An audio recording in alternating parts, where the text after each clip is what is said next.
আর আপনার বাড়িরও অবস্থা এরকম জলে? হুম, জলটা কতটা মানে আমার পা জাস্ট স্রোতে চলে যাচ্ছে, আমি নিজেও দাঁড়াতে পারছি।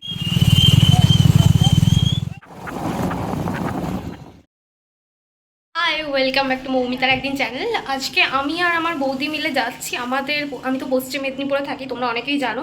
তো আমাদের এই দিকটা অনেকটাই মানে অনেক জায়গাতেই বন্যায় পুরো ডুবে গেছে। তো সেইখানে আমি আজকে যাচ্ছি, তোমরাও আমাদের সাথে চলো। তোমরা দেখো কোন কোন জায়গাটা মানে এরকম প্লাবিত হয়েছে। মানে ভগবানের অশেষ কৃপা যে আমি যেই জায়গায় আছি এখনও কিছু হয়নি, আমাদের জায়গাটা একদম শুকনো রয়েছে। তো যেখানে এরকম হয়েছে আমি যাচ্ছি, দেখবে চলো তোমরা। বেরিয়ে পড়েছিলাম আমি আর বৌদি। অবশ্য আমরা বন্যার বা জল ছাড়ার কয়েকদিন পরেই গিয়েছিলাম, তো অনেকটা জায়গায় ভগবানের কৃপায় জলটা নেমে গিয়েছিল, কিন্তু এক একটা জায়গা এখনও পুরো সাদা আর সাদা হয়ে আছে। যেমন এই জায়গাটি জলটা কিছুদিন আগে ছিল অনেকটা, আর আজ দেখো জলটা কতটা নেমে গিয়েছে। কোনটা রাস্তা, কোনটা মাঠ, কোনটা ঘাট বা কোনটা ঝিল কোনোটাই বোঝা যাচ্ছে না। চারিদিকে সমান, শুধু সবুজ সবুজ। আর এইদিকে দেখো দুর্গাপুজোর আর কিছুদিন বাকি, প্যান্ডেলটাও জলের মধ্যে ভাসছে। এটা সব থেকে দুঃখের একটা বিষয়। বাড়ি ঘর চারিদিকে ডুবে গেছে, মানুষজন কোথায় আশ্রয় নিয়েছে ভাবার দায়। আমরা অনেক জায়গায় দেখেছি শুধু মাটির ঘর বা ছোট ঘর নয়, বড় বড় পাকার বাড়িগুলোও জলের কাছে একেবারে নিমিষে মাথা নত করে নিয়েছে। বড় বড় বাড়িগুলোর মধ্যেও জল ঢুকে গেছে, তারাও অন্য না কোথাও আশ্রয় নিয়েছে। অলিতে গলিতে যেদিকে তাকাচ্ছি জল আর জল, তাও আমরা 2-3 দিন পরে গিয়েছি, এখনই এতটা জল। তাহলে ভাবুন যেদিন প্রথম জল ছেড়েছিল বা বৃষ্টি হয়েছিল সেই টাইমটায় কতটা জল ছিল। রাস্তা দিয়ে তো এপার ওপার হওয়াই বড় দায় হয়ে দাঁড়িয়েছে।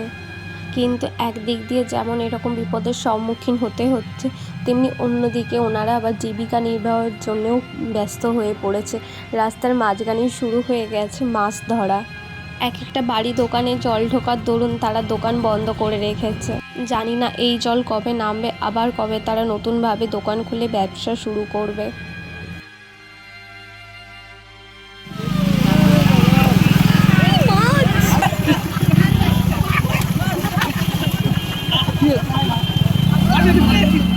তারা এই অসহায় জীবনযাপনের মধ্যেও এক টুকরো খুশি খুঁজে পেয়েছে এই মাছ ধরার মধ্যে দিয়ে। সবার হাতে একটা করে বড় বড় মাছ ধরার জাল, কেউ বা রাস্তার মাঝখানে, কেউ বা রাস্তার ধারে, বা কেউ বা রাস্তার শেষে দাঁড়িয়ে রয়েছে মাছ ধরার জন্যে। যেখানে দরজা খুললেই রাস্তা দেখতে পেত, সেইখানে আজ দরজা খুললেই বড় ঝিল দেখা যাচ্ছে। চারিদিকে জল আর জল, ডুবে ডুবে আসতে হচ্ছে রাস্তার ওপরে ব্যাগ নিয়ে, কেউ বা এক একটা ডিঙি বানিয়ে বেরোচ্ছে। যেই স্কুলে ঘন্টার আওয়াজ পেয়ে ছুটে যেত বাচ্চারা, সেই স্কুলটাই অর্ধেকটাই ডুবে আছে। চারিদিকে জল আর জল, ধুধু পড়ছে চারিদিকে জল।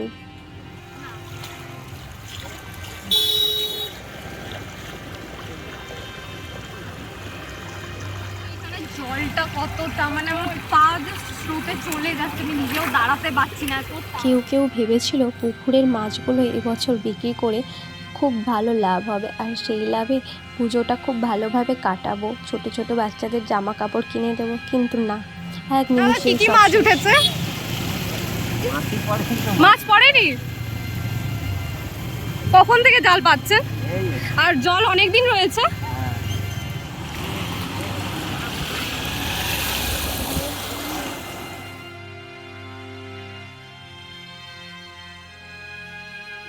আপনার বাড়ি কোথায়? এখানে? না, ওই যে আগে। আর আপনার বাড়িরও অবস্থা এরকম জলে? হুম, অনেকটা জল লাগে। এতটাই জলের স্রোত যে টানা জলপাতের জন্যে রাস্তার একাংশ প্রায় ভেঙেই গেছে। জ্বলছে না কারোর বাড়িতে আলো, জ্বলছে না কারোর বাড়িতে গ্যাস, হচ্ছে না কারোর বাড়িতে রান্না, না খেয়েই দিন যাপন কাটাচ্ছে ওরা। আমি এখানে এসেছিলাম ডিভিসি থেকে জল ছাড়ার ঠিক 4 থেকে 5 দিন পর। এখনই যদি এতটা জল থাকে, ঠিক সেই টাইমটায় কতটা জল ছিল। এখনই তো জল নিয়ে যাচ্ছে বাড়িগুলোকে ভাসিয়ে স্রোতে টেনে। যেই গ্রামটার অর্ধেকাংশই প্রায় ডুবে গেছে, সেই গ্রামটায় আমরা পৌঁছাতেই পারিনি। সেই গ্রামে নাকি অনেকটাই বিপদ তাদের কাছে, তারা না খেতে পাচ্ছে না কিছু। তাদের কাছে তো শুনলাম হয়তো তারা খাবারও তাদের কাছে ঠিক পৌঁছতে পারছে না। আমরা অ্যাকচুয়ালি পুরোটা ভাবছিলাম যাব, কিন্তু এতটা জল জমেছে আমরা যেতে পারিনি, তাই এখান থেকে আমরা ব্যাক করব। সামনে দেখো কতটা জল এখনো।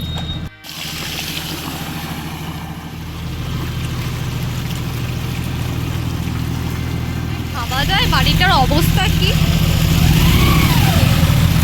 মানে এতটা জলের স্রোত, আমরা মানে হাঁটছি পুরো পাটা হয়ে যাচ্ছে জল। মানে আমরা যখন এসেছিলাম জলটা কম ছিল, মানে এখন এতটা জলের স্রোত বেড়ে গেছে আমরা হাঁটতে পারছি না। এখন জলের স্রোত বেড়ে গেছে পুরো, মানে পা টান দিচ্ছে।